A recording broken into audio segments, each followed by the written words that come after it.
Well, we're back, and we're going to be doing a syllabus video. We will be discussing the syllabus just a little bit more in class, but when I was taking my undergraduate classes, the thing I hated the most was doing the syllabus discussions. It is important. We will be going over a few things today. There is a quiz based on the syllabus. The questions I'm using are the ones from Dr. Hinshaw, and I will pepper in a couple of my own questions just to make sure you're getting the gist. So I'm not going to be covering all the questions that from Dr. Hinshaw's quiz in this video. I don't want to rob her thunder. I want to go over the things that are important to me, okay, and what they mean to me. You'll need to go and look at the syllabus quiz. You'll need to go look at the syllabus itself. And then you'll need to read it, okay? So, let's begin. So, again, my name is Aaron Guile. I am not a PhD and I'm not a professor. I'm a student here at Florida Atlantic University, just like you guys are, except I'm pursuing a master's degree in English. Students of English at the master's level teach as part of our educational experience, and it's very helpful. It helps us understand how English actually works as not only a medium for communication, but also helps us become a more effective communicators ourselves. And I want you to hear that key term, effective communicator. That is one of the key purposes of being in an English course, is being an effective communicator in the academic world. So, gotta be real, you guys are already pretty effective communicators. Think about it. You guys are on social media, you guys, whatever the different social medias you use, TikTok, Facebook, Twitter, whatever, Dr. Bojangles, Defied, I don't know, all of them. I could barely keep up with Facebook. In fact, I haven't been on Facebook in about 4 months. But we're here. And I know that you guys will do fine. The trick is English requires a bit of work. So let's go over some of the nitty-gritty. So you got my name, Aaron Guile. The next part is the class title. This is important. So it's ENC, then a space, 1102, period, 029. Okay, that's actually how you would format this class in an MLA document. So we'll go over MLA documents later on this semester, probably this week. The meeting times, we go from June 30th to August the 6th on Wednesdays and Fridays from 1:15 p.m. to 4:25 p.m. That means we're going to have, two 3-hour sessions. The reason my hands are confused is mentally I've already broken down how we're going to do this, okay? Essentially, what's happening on each day of the week, I'm going to be taking what normally I would teach in, 2 days, 2 sessions. I'm going to cram it into one 3-hour session. So we'll take breaks. We'll have, writing activities. I have found group work to be kind of tedious on Zoom, so we probably won't be doing a lot of group work other than discussion groups. But it is something that we will be working on. And we'll try to make this a good experience. If you watch my introduction video, you know this is my first time teaching summer semester. I'm looking forward to it. It'll be a first experience for me. Honestly, I've never actually taken an English class in the summer. I've taken other classes in the summer. I've taken coding classes in the summers. Taken a couple media classes in the summer. I took a filmmaking class in the summer. So these are things I've done. So I'm familiar with the process. And I know it's hard. So on the syllabus itself, there are a couple things I do want to let you know. So the first is I have some, my primary goal is to help you become, more of an effective communicator at the university level. So that's the primary goal that I have. The secondary goals I have, the first one is I do want you guys to get A's in the class. However, I'm just not going to gift them to you, so you got to work for it. I have to let you know that last semester, nationwide had the highest fail rate of any semester, I think, since they started recording. It's just because people had a hard time with coronavirus. I get it.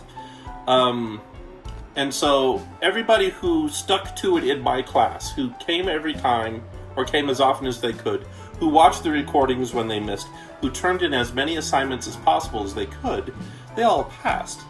50% of the students who passed my class received A's. Okay?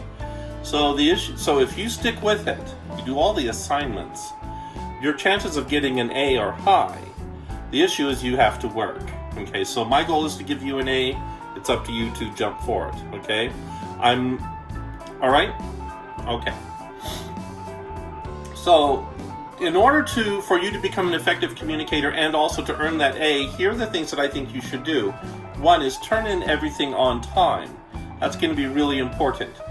Now, regarding late work, I will accept anything late that you have this semester except for one assignment.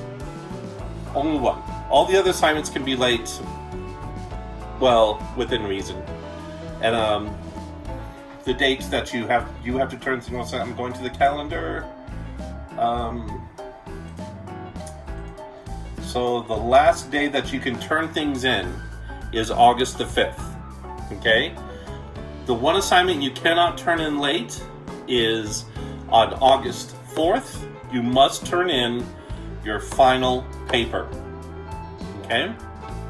But on August 5th, that's when all your late work must be turned in by midnight. And then I have like a week to grade everything and then post it. So, and I'm going to want to do that because on August the 13th is when I'm going to be driving back to Florida. And so, I'm not going to have a lot of time. So I want to get everything done.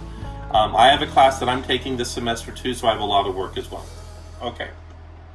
So, that's that information. Now, regarding, so turn everything in on time.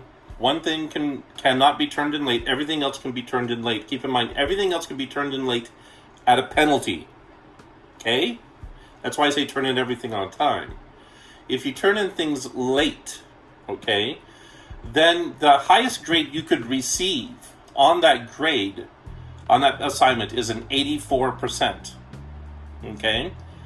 So automatically you're going to take a huge hit. Now keep in mind, that's 84% all the way to the end of the semester, but it's 84%.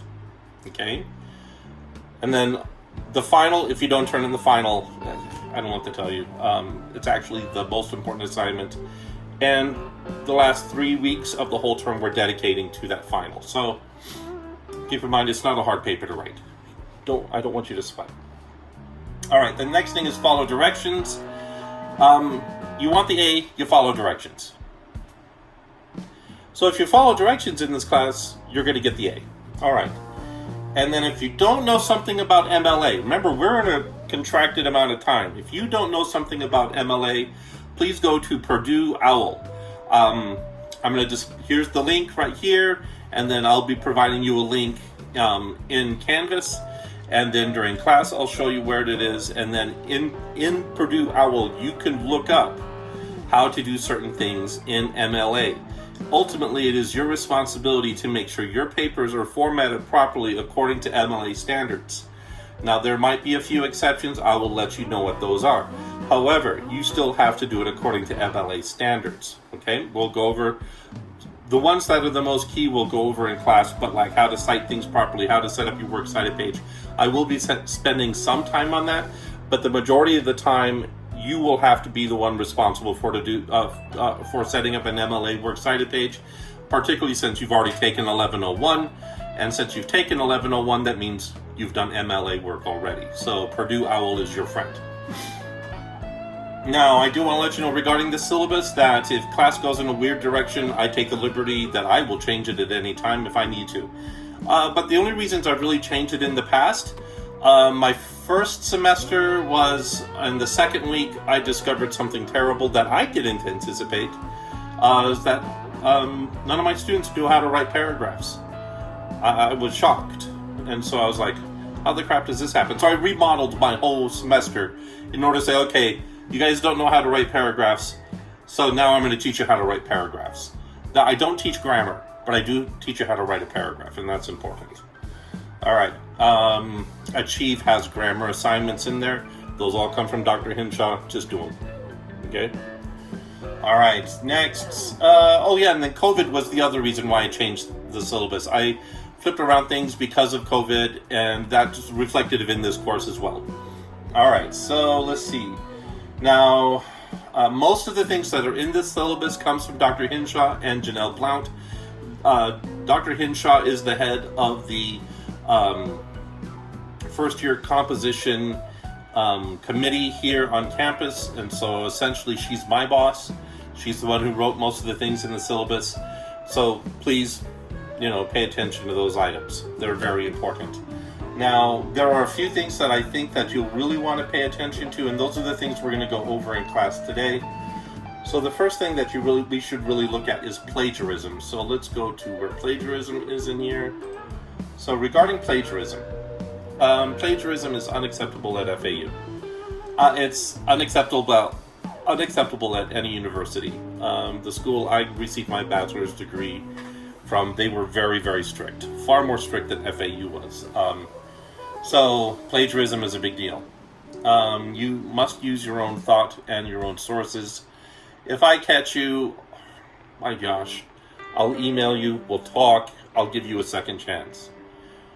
But if you don't take advantage of it, or you're just a straight up jerk, fine, we'll go through the hearing process, we'll talk to Dr. Hinshaw, blah, blah, blah. If we figure out there is some type of, plagiarism, then, we'll just take, actions. However, I'm not a fan of that. I like to say, okay, I know where plagiarism comes from. I want to give you a chance. So where does plagiarism come from? Plagiarism comes from that people procrastinating and not getting their work done on time. That's what causes plagiarism. You run out of time, you get desperate, and you copy some crap off the internet, and I figure it out. And I have caught people plagiarizing. I have caught people every single semester since I started here. Now, most people recognize, because I just told you, I'm pretty cool. I'm not cool with plagiarism. What I'm saying is that I want to help you so that you don't get in trouble. Okay, so I'll give you a second chance. All right? So you have to work with me too. By the way, there is no second chance on the final paper, so don't plagiarize that. So it says here, plagiarism is the deliberate use and appropriation of another's work without identifying the source or trying to pass off such work as one's own. It means theft. So it's stealing. Any student who fails to give full credit or ideas or materials taken from another has plagiarized. This includes all discussion board posts, journal entries, wikis, and other written or presentation assignments. If in doubt, cite your source. My works cited pages are massive, and I put things in quotations all the time. And the reason is I don't want to plagiarize. So Netiquette is a term that came around when the internet first started. And now we're using it again today, and that has to do with the fact of having manners on the internet. So etiquette on the net, netiquette. That's what it means. Basically means don't be a jackass. So what you want to do is, this is the statement, says, due to casual communication common in the online environment, students are sometimes tempted to relax their grammar, spelling, and/or professionalism. Please remember that you are adult students and professionals. Your communication should be appropriate. For more in-depth information, please see the FAU Student on Netiquette. Now, I want to caution you on that thing where it says adult students and professionals. So you are adults, and the next thing is professions. This is actually right now your profession. I know a lot of people say your college isn't the real world. Sorry, college is the real world. You're not dead. You're not a figment of somebody's imagination, and nor are you a virtual being. You are, in fact, a real person. This is the real life, and according to Dr. Hinshaw and the administration at this university, this is your profession for the next few years. This is your job, and so they expect a certain degree of professional behavior from you, and so that includes how you treat yourself and treat others in class, which means please use proper grammar, spelling, and professionalism. Basically, no texting language in papers or in discussion posts or any of that. All right. The next one is classroom ethics. This is again regarding just don't be a jackass. The FAU writing program values inclusion and mutual respect. We support practices such as elective gender pronoun use and self-identification related to gender, disability, religion, culture, ethnicity, and sexual orientation. Our classes enact this culture of respect, recognizing that we come from many places and perspectives, and that university classes are meant to support learning, change, and growth. Honestly, I've had more problems with this than I have with plagiarism, and I think it's because a lot of folks come from environments where they felt it was safe to have discussions in the open regarding religion and race. Because the ones that have been the worst have been issues regarding religious, disrespect towards religious groups. And so I want to let you guys know that I'm very much a proponent of religious pluralism in the United States and being respectful to religious people. And in the same vein, you also have to be respectful to people in the LGBTQ community and also different racial subgroups. So you just cannot be a jackass. You got to be courteous and kind to everybody. That's just it. Don't be a dick. Okay? Be respectful. And if somebody has other pronouns, please use the other pronouns. That's just it. All right? I tried my best. You guys can try your best.